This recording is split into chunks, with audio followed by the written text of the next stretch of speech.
Did you know that the United States once had a president who never got married? James Buchanan, the 15th president, holds the unusual distinction of being America's only lifelong bachelor president. But behind this odd fact lies a story of political ambition, personal tragedy, and one of the most turbulent times in US history. Welcome back to US in History, where we dive into the fascinating lives of history's most intriguing figures. Today, we are exploring the life and legacy of James Buchanan, often remembered not for his bachelorhood, but for the controversies and failures that brought the nation to the brink of civil war.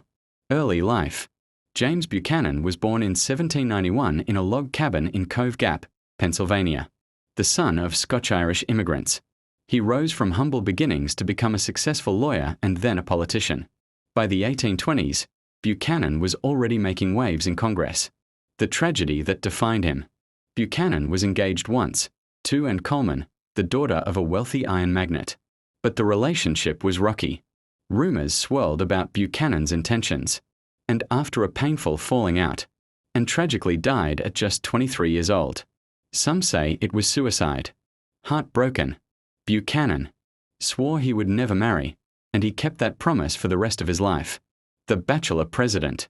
This decision made Buchanan unique. To this day, he remains the only US president who never married. Instead, he relied heavily on his close friend, Senator William Rufus King.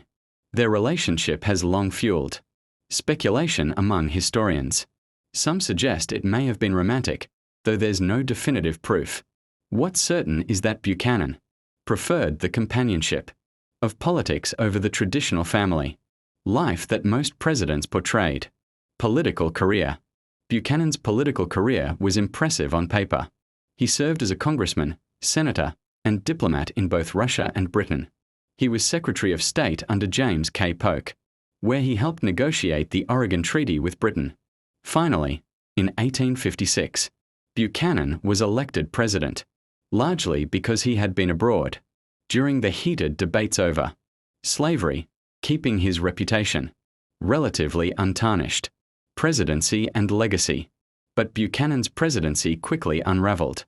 He believed the Constitution gave states the right to allow slavery, and he hoped the issue would simply go away. Instead, the infamous Dred Scott decision and growing tensions between North and South only deepened the divide. When Southern states began seceding after Lincoln's election, Buchanan did nothing. He believed secession was illegal, but he also believed the federal government had no authority to stop it. His inaction left Lincoln with a nation already tearing itself apart.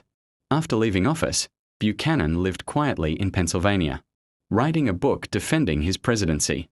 It didn't help. Historians almost universally rank him as one of America's worst presidents. He died in 1868, remembered more for what he failed to do than for what he accomplished. James Buchanan's life reminds us that personal choices, like never marrying, can make someone stand out in history.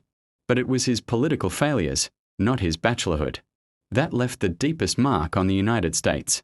So, what do you think? Was Buchanan simply unlucky, or did his indecisiveness doom the nation to civil war? Let me know in the comments below.